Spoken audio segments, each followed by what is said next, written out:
नमस्कार, स्वागत है आपका हमारी खास पेशकश Q1 अर्निंग में। मैं हूं विवेक मित्तल और अब रिजल्ट सीजन का आगाज हो चुका है और ऐसे में काफी सारी कंपनीज के रिजल्ट्स आ रहे हैं और आज एक स्टॉक मार्केट की दिग्गज कंपनी आनंद राठी वेल्थ के नतीजे देखने के लिए मिले हैं और नतीजों पर ज्यादा जानकारी के लिए बातचीत करने के लिए हमारे साथ जुड़े हैं कंपनी के डिप्टी सीईओ मिस्टर फिरोज अजीज। फिरोज जी, सर आपका बहुत बहुत स्वागत है। नमस्कार सर, अगर मैं देख रहा था आपके रेवेन्यूज में करीब 34% का जंप एंड पैट में भी 34% का जंप। सर, Q1 हाइलाइट्स क्या रही? विवेक जी, देखिए, अगर हम देखें 34-33% की जंप्स जो आई हैं, of course year on year I हैं, क्वार्टर ऑन क्वार्टर भी 20-21% की पैट ग्रोथ आई है। हमारी लॉन्ग टर्म गाइडेंस वही बरकरार है, 20 से 25%। 10 साल की गाइडेंस, 15 साल, ये बिजनेस काफी आसानी से उस रेट पे ग्रो हो सकते हैं, क्योंकि मार्केट में जो पोर्टफोलियोज हम मैनेज करते हैं वो लॉन्ग टर्म पोर्टफोलियोज, वैसे क्लाइंट का ही हम पैसा लेते हैं जिसके पास 10-15 साल पैसे लगाने के लिए हो। तो शॉर्ट टर्म पैसा हम नहीं लेते। तो जाहिर सी बात है कि जैसे वक्त बीतता है तो पोर्टफोलियो में 10-12% की बढ़त तो इन्वेस्टमेंट की रिटर्न से ही आ जाती है। तो बाकी हमें सिर्फ चिंता करनी पड़ती है 12-15% की ग्रोथ की। उसके भी 3 वर्टिकल होते हैं, नए आरएम आते हैं, नए क्लाइंट आते हैं, पुराने क्लाइंटों का नया पैसा जो सेविंग कर रहे हैं वो आते हैं। तो ये 4 वर्टिकल से 20 से 25% की गाइडेंस मैं रीइटरेट करना चाहूंगा। Coming back to your highlight, your question of what is the highlight, देखिए क्या है कि आज हमारी बेस इतनी बड़ी नहीं है। 205 करोड़ की प्रॉफिट की हमने गाइडेंस दी है। ऑफ कोर्स लास्ट ईयर से अच्छी बढ़त की गाइडेंस दी है, बट आज भी हम 500,000 करोड़ की पैट पे तो नहीं बैठे कि ग्रोथ करना मुश्किल होगा। तो 34% has come on account of 2-3 things. हमारी जो नेट मोबिलाइजेशन है उस पे हमने काफी ड्राइव की है। अब पहले तो हमने 8-10 साल 15 साल इस कंपनी में जो भी हमारी जो मैथमेटिकल टूल्स हैं उसको सब बरकरार करने के लिए बहुत मुहज्जत करी। अब हम उस पे अब पेडल एक्सेलरेटर पे पेडल डाल रहे हैं। गो टू मार्केट स्ट्रेटजी थोड़ी एग्रेसिव की है हमने। सो नेट मोबिलाइजेशन, जो नया पैसा हमें क्लाइंट देते हैं, वो काफी बड़ा है। लास्ट ईयर सेम क्वार्टर थोड़ा बुरा क्वार्टर था last year. From a market stand point तो ज्यादा पैसे आए थे। इस बार भी 1200-1300 करोड़ के नए पैसे आए हैं इस क्वार्टर में। आई थिंक वो नेट जो नया पैसा आएगा उसकी ग्रोथ और बढ़ेगी, क्योंकि हम काफी उस पर फोकस कर रहे हैं। और दूसरा 34% की ग्रोथ का कारण ये है कि 400 नई HNI फैमिलीज हमारे साथ जुड़ी हैं। जो भी क्लाइंट्स हमारे साथ 5-7-8 साल से जुड़े हुए हैं उनको पता है कि हम जो कहते हैं वो डिलीवर करने की कोशिश जरूर करते हैं, और काफी बार ऊपर वाले की दया से मीट भी करते हैं। तो मीट करते हैं तो वो अपने दोस्तों को रेफर करते हैं। तो 50 से 60% तो हमारे जो क्लाइंट्स हैं वो नए क्लाइंट्स हैं, वो दूसरे पुराने क्लाइंट जो हमें परख चुके हैं उनकी रेफरेंसेस से आ जाते हैं। तो ये जो स्नोबॉलिंग इफेक्ट होगा, एक इन्फ्लेक्शन पॉइंट होता है इस बिजनेस में जहां ये पूरा विश्वास पे बनता है। ये बुनियाद विश्वास की होती है, तो विश्वास वक्त से ही आता है, कोई शॉर्टकट नहीं होता। तो वक्त पूरा कर चुके हैं तो एक स्नोबॉल इफेक्ट आने की गुंजाइश है। इसीलिए we reasonably confident of the 20-25% growth and sometimes 30-35। And of course जो हमारी उम्मीद है कि इस गाइडेंस को, हम इस साल की गाइडेंस को थोड़ा सा एटलीस्ट ओवर अचीव करें to feel good about ourselves. Exactly, sir. I'm just seeing your AUM growth. It's somewhere around 31% in this quarter as well. Like अभी आपका AUM 43,413 CR पर पहुंच गए। सर, इतना अच्छा AUM बन रहा है। ये इंडिया की जो वेल्थ क्रिएशन है इसका इंडिकेशन है कि लोगों के पास पैसा है और अभी तक वो इक्विटी मार्केट से और एक वेल्थ बिजनेस को लेकर इतने अवेयर नहीं थे। ये अवेयरनेस का इम्पैक्ट है या सर लोगों में सही में वेल्थ बन रही है? इंडिया जितना तेजी से हम देख रहे हैं कि ग्रो कर रहा है वर्ल्ड वाइड, इमर्जिंग मार्केट में सबसे अच्छी इकोनॉमीज के तौर पर हम चल रहे हैं, ये क्या इम्पैक्ट है सर? विवेक सर, देखिए, मेरा ये मानना है कि इंडिया की जो इन्वेस्टर की फेटर्निटी है या हाउस होल्ड्स हैं, उनको बचत करना तो बहुत बेहतरीन तरीके से आता है। हम अपनी चादर जितनी है उतनी ही फैलाते हैं। ये इंडियन माइंडसेट रहा है और ये इंडिया बखूबी ये माइंडसेट को निभा रहा है। अगर मैं रिजल्ट्स को थोड़ी देर भूल के, अगर इंडिया के जो पैसे की हाउस होल्ड सेविंग्स हैं 10 साल पहले थे 270 लाख करोड़ थे। अब हमारा ये अंदाजन आंकड़ा है कि 670 लाख करोड़ की हाउस होल्ड सेविंग्स है। इक्विटी म्यूचुअल फंड सिर्फ 21-22 लाख, 4%, 5%। इंडिया ने सेव तो बेहतरीन तरीके से किया। 10 साल में 270 लाख करोड़ की हाउस होल्ड सेविंग, 670 लाख की हाउस होल्ड सेविंग। हमने एक स्टडी करी कि भारत ने, इंडिया ने रिटर्न कितना बनाया, तो सिर्फ 7% का रिटर्न बनाया इंडिया ने। अगर अगर 7% की रिटर्न बनाएंगे तो इन्वेस्टिंग से कंपाउंडिंग का फायदा कैसे होगा? तो ये जो इंडस्ट्री है वेल्थ मैनेजमेंट की, ये जो कैपेसिटी हम कितनी भी बिल्ड करें, अगर मेरे पास 10,000 भी आरएम हो तो उनको सर्विस करने के क्लाइंट बहुत सारे मौजूद है, क्योंकि इंडिया की रिटर्न 12-13-14% होनी चाहिए, बट इंडिया कमा रहा है 7%। So this industry is going to be constrained not by opportunity, by ability to give good distribution service. So but इसमें सबसे बड़ी भूल एक हम आउटफिट को हमारी नहीं करनी चाहिए कि बहुत जल्दी एक्सपैंड कर ले। बहुत जल्दी एक्सपैंड करने से क्वालिटी ऑफ सर्विस जो है ना वो कॉम्प्रोमाइज हो सकती है। तो हम बहुत कैलिब्रेटेड फैशन में एक्सपैंड करते हैं, मैं जल्दी नहीं, क्योंकि हमें किसी को मायूस करते हुए नहीं चलना है। इन्वेस्टर को ऐसा नहीं कि 100 आरएम जोड़ लिए फिर आनंद राठी का जो ब्रांड मार्केट में जाना चाहिए था वो कॉम्प्रोमाइज हो जाए, तो फिर अगर एक बार इन्वेस्टर मायूस हो जाता है तो इक्विटी से बाहर चला जाता है हमेशा के लिए, वो नहीं करना है। सर मैं देख रहा हूँ आपके डिजिटल वेल्थ बिजनेस के बारे में कुछ हमें बताइए। जो आपकी सब्सिडरी कंपनी है, यहाँ पर भी अच्छी ग्रोथ देखने के लिए मिल रही है। AUM 43% बढ़ता हुआ दिखाई दिया, अपने क्लाइंट्स में भी 4300 के पार यहाँ पर भी पहुंच गए हैं। इस पर्टिकुलर बिजनेस के बारे में कुछ हमें बताएं। ये देखिए कॉन्सेप्चुअली ये बिजनेस बहुत इंपॉर्टेंट है, क्योंकि भारत में पहले तो आपको HNI बनने के लिए अच्छे डिस्ट्रीब्यूटर की जरूरत है, अच्छे डिस्ट्रीब्यूटर को लेने के लिए HNI बनने की जरूरत है। Chicken and egg story. इसीलिए अगर हम जो HNI को एडवाइस दे रहे हैं या डिस्ट्रीब्यूशन सर्विस दे रहे हैं, अगर वही एक मास एफ्लुएंट को दे पाए डिजिटली, क्योंकि एक RM को भेजना बड़ा महंगा पड़ता है, तो टेक्नोलॉजी की वजह से अगर सेम एडवाइस उनको मिल जाए तो वो कभी ना कभी HNI बन जाएंगे। तो वो HNI की एडवाइस मैस एफ्लुएंट को पहुंचाने का ये जो अभियान है, वो डिजिटल वेल्थ मैनेजमेंट की हमारी फ्यूचर विजन है। पॉइंट 1। पॉइंट 2, ऑफ कोर्स ये आंकड़े ग्रोथ के अच्छे लगते हैं, टू बी ऑनेस्ट इनकी बेसेज छोटी, तो मैं इस पे ज्यादा क्रेडिट नहीं लूंगा, क्योंकि 43% ग्रोथ 865 करोड़ के AUM पे 40% की 43% की ग्रोथ इज बेस इफेक्ट।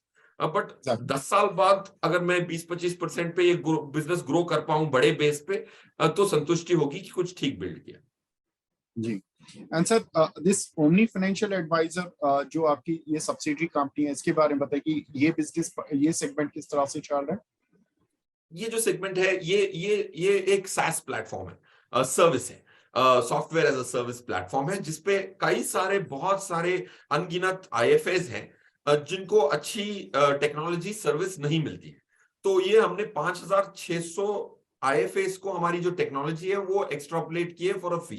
तो ये फी इनकम तो छोटी है, बट हमारे ये उम्मीद है कि कभी ना कभी रिटेल क्लाइंट को अगर हम HNI का दे पाए तो that will be our service to India as well, to give good advice through the IFA channel to the retail fraternity। तो उसमें जो हमारी revenues हैं वो छोटी हैं, but it's a larger purpose which it is wanting to serve in the years to come। जी sir, wealth business में तो आप सभी एसेट क्लास को कैटर करते हैं या केवल इक्विटी को करते हैं? नहीं, काफी सारे एसेट क्लास की जरूरत पड़ती है विवेक जी, क्योंकि इक्विटी में अगर पूरे पैसे डल जाते हैं तो वो रिस्क जो है ना इन्वेस्टर संभाल नहीं पाता। Exactly. आप देखेंगे कि कोविड साल में Anand Rathi wealth one of the very few advisers थे जिन्होंने इक्विटी में परचेज करवाई, वरना 1.5 लाख करोड़ HNI उन्होंने निकाल लिया था इक्विटी म्यूचुअल फंड से। क्योंकि जज्बातों को कंट्रोल करने के लिए आपको एक रिस्क मिटिगेंट की भी जरूरत पड़ती है। कहना आसान है कि 20 साल पैसे डाल दो छोड़ दो। HNI अगर वो अपने पोर्टफोलियो को 20 लाख गिरता हुआ देखता है एक दिन में, 30 लाख गिरता हुआ देखता है, तो जज्बात जागते हैं। तो खाली इक्विटी नहीं, इक्विटी होता है, स्ट्रक्चर प्रोडक्ट होता है, डेट फंड होते हैं, ताकि कोई गाड़ी में शॉक अब्जॉर्बर भी हो, ताकि एक जज्बात को काबू में रख के एक लॉन्ग टर्म इन्वेस्टिंग कर पाए। वरना ये किताबी बात है कि 10 साल बाद देख लेना, बट आपको हर महीने मिलना है। तो क्लाइंट कहीं ना कहीं कदम डगमगा जाते हैं वॉलेटाइल मार्केट्स में। So not only equity, debt and structure product जो अच्छी रिस्क मिटिगेशन करने की संभावना है। तो सर अभी आनंद राठी वेल्थ कहां पर पैसा बनते हुए देखते हैं? Because we have seen a smart rally in the stock market. हमने देखा कि मार्च के लोज से एक अच्छी खासी रैली 19,000 के पार हम पहुंच चुके हैं। अभी कितनी ग्रोथ इंडियन मार्केट्स में आपको दिखती है, और आपके जो दूसरे प्रोडक्ट्स हैं वहां पर किस तरह से ग्रोथ देख रहे हैं? विवेक जी देखिए, इंडिया की जो कैपिटल मार्केट्स की ग्रोथ है वो काफी स्टुपेंडस हो सकती है। देखिए, बट उम्मीदें हमेशा एक इन्वेस्टर को मीडियन रिटर्न्स की करनी चाहिए, मीन रिटर्न्स की भी नहीं करनी चाहिए। मीडियन रिटर्न्स निफ्टी की रही है 11%। अब ये 11% 2 साल नहीं 10 साल आने की उम्मीद है। तो ये खुशी की बात ये नहीं है कि यार एक साल 30% आ जाएगा। अब मुझे ये संतुष्टि है और ये काफी कॉन्फिडेंस है कि India can deliver more than median returns for the next 10 years। तो अगर 11% की रिटर्न निफ्टी दे देती है, तो अगर 380 इक्विटी म्यूचुअल फंड है, उससे अगर चुनाव अच्छा मैथमेटिकली किया जाए तो ये फंड 2-3% निफ्टी से ज्यादा दे सकते हैं। तो 14% इक्विटी म्यूचुअल फंड से रिटर्न आ गई, स्ट्रक्चर प्रोडक्ट से 14 की आ गई, डेट फंड आपने 10-20% लगाया, तो 12 से 14% की ओवरऑल अगर वेल्थ की रिटर्न आ जाती है तो 10 सालों में पैसा 3 गुना 4 गुना हो ही जाता है। तो ये हमारी उम्मीद है। बट करंट इंडिया की स्थिति के हिसाब से I am not looking at a 30% 1 year। I am reasonably confident as a company that 11-12% Nifty for 10 years 15 years देने की उम्मीद है। मैंने काफी एक्सटर्नल इन्वेस्टर से भी बात की, फंड मैनेजर से बात की, पेरिस गया था मैं, 600 अलग फंड मैनेजर आए थे देशों से। उनकी जो इंडिया के प्रति पर्सपेक्टिव है वो काफी चेंज हुआ है लास्ट 1 साल में, क्योंकि ग्लोब जो महंगाई से जूझ रहा है, हाई इंटरेस्ट रेट से जूझ रहा है, 50 साल से ऐसा कभी नहीं हुआ है यूएस में। और इंडिया में बिजनेस एज यूजुअल है, महंगाई 10 साल की एवरेज से कम है, ब्याज दरें 10 साल की एवरेज इतनी है। तो India is not in a very bad place, because business as usual है हमारे लिए। जो दुनिया की सबसे बड़ी प्रॉब्लम है वो इंडिया के लिए प्रॉब्लम ही नहीं है। तो इसीलिए इंडिया की जो अट्रैक्टिवनेस है, relative attractiveness has gone up significantly. बिल्कुल सर, मेरा यही नेक्स्ट क्वेश्चन भी था कि जो एक इंडिया की परसेप्शन जो चेंज हो रही है, ये एक इसलिए हुई है कि हमने जो क्रूड ऑयल की जो कीमतें थी उनको बहुत अच्छे से संभाला, रशिया से इंपोर्ट कर लिया टाइमली, और जब अमेरिका और यूरोप को थोड़ा स्ट्रगल कर रहे थे वो गैसोलीन के प्राइसेस को लेकर, इंडिया ने अपने को 100 रुपीस पर लीटर पर रोक कर रखा हुआ है 1 साल से। और हमारा इन्फ्लेशन 5% के नीचे, उनका इन्फ्लेशन वो फाइट कर रहे हैं, अभी 8 या 10% तक पहुंच गया था, अभी वो 5% पर ला रहे हैं। लेकिन उनके इंटरेस्ट रेट जो कि 7-7% पर पहुंच चुके हैं, जो शायद उन्होंने इस जनरेशन ने शायद 7% तक नहीं देखे थे, जो यंग जनरेशन है उनकी 2007 के बाद इस तरह के इंटरेस्ट रेट नहीं है। इसीलिए सर इंडिया एक अट्रैक्टिव डेस्टिनेशन बना हुआ है इन्वेस्टमेंट का, या कुछ और भी कारण है कि स्ट्रक्चरल रिफॉर्म्स हुए हैं उसका फायदा मिल रहा है? देखिए, बहुत सारे कारण एक साथ आने पड़ते हैं तब जाके एक पर्सपेक्टिव चेंज होता है। बट ये जो आपने कारण बताया बहुत वैलिड कारण है। दूसरा, हमारे जो महंगाई है वो रूफ को तोड़ती हुई क्यों नहीं निकली है? जापान में निकली है, राइट? हर यूरोपियन देश में आप देख लीजिए। हमारी जो कोविड की स्ट्रेटजी थी वो एक डायरेक्ट ट्रांसफर की स्ट्रेटजी नहीं थी। हमने अनाज बांटा, हमने पैसे नहीं बांटे। यहां तक कि यूएस के जो मेरे क्लाइंट है, एनआरआई क्लाइंट, उनके अकाउंटों में $2000 दिया गया। वो तो अमीर है, खुद ही अमीर है, एचएनआई है। तो ये जो डायरेक्ट ट्रांसफर की जो स्ट्रेटजी थी ग्लोब की, वो एक बैकफायर करी है कोविड के टाइम पे, राइट? तीसरा, आपकी जो इंडिया की जो स्ट्रक्चरल रिफॉर्म्स है वो उसका इंपैक्ट आने में 3-4 साल लग गए। और आज आप देखें फिस्कल प्रूडेंस, इंडिया ऐसे फ्लैम्बॉयंटली खर्चा नहीं कर रहा है। जो भी टैक्स एक्स्ट्रा कलेक्ट हो रहा है उसका हम ऐसा पैसा उड़ा नहीं रहे। तो I think fiscal prudence, monetary जो स्टेबिलिटी रखी है, आरबीआई ने जो प्रूव कर दिया है कि बैंकिंग सिस्टम में अगर कोई भी सेंट्रल बैंक है, it is one of the best central banks in terms of regulatory framework. इसीलिए आप देख रहे हैं कि वहां बैंकें डूब रही हैं काफी सारी। हर आए दिन सुन रहे थे हम कि एक बैंक डूब गई 2 महीने पहले, राइट? इंडिया में ऐसी स्थिति नहीं आती क्योंकि हम पहले ही थोड़े कंजर्वेटिव डीएनए के होते हैं इंडियन, कि यार बैंकरप्सी ना हो जाए। So I think all that has put together. Tax collection पे जो दबाव आया है, जीएसटी की जो टैक्स कलेक्शंस हो रही हैं, डायरेक्ट टैक्स कलेक्शन में, जैसे TCS collection for international travel, ये काफी लोगों को पेन पॉइंट लगता है। बट अगर कोई भी डिलिजेंटली एथिकल टैक्स प्लेयर है उसको अच्छे लगेगा, क्योंकि यार 4 करोड़ लोग घूमने देश भर विदेश जा सकते हैं, बट सिर्फ 15 लाख लोग हैं इंडिया में जो कहते हैं कि मेरी पगार 15 लाख से ज्यादा है। तो ये 4 करोड़ लोग जो घूम के आए, उनके पास पैसे आए कहां से? तो ये जो लूप होल्स, जो टैक्स नहीं पे कर रहे, उनको पकड़ना बहुत जरूरी, तभी जाके देश आगे बढ़ सकता है, right? I think all that is put together helping. जी, लास्ट क्वेश्चन सर, ये जो एफआईज इंडिया में पिछले 2-3 महीने से लौटे हैं, और आपका भी जो ग्लोबल इन्वेस्टर्स के साथ इंटरेक्शन रहा है वो पॉजिटिव नोट पर रहा है, आपको क्या लगता है कि जो इंडियन इन्वेस्टर हैं जो एसआईपी मोड से एक अच्छा खासा चंक क्रिएट कर बैठे हैं और मार्केट को सपोर्ट दे रहे हैं, जो कि पहले हम अर्ली 2000 में हम नहीं देख पाते थे कि थोड़ा भी एफआईज का फ्लो जाता था मार्केट क्रैश हो जाता था। अब ऐसा नहीं होता, एफआईज 2500 करोड़ भी बेच देते हैं, निफ्टी शायद हार्डली 100 पॉइंट मूव करती है।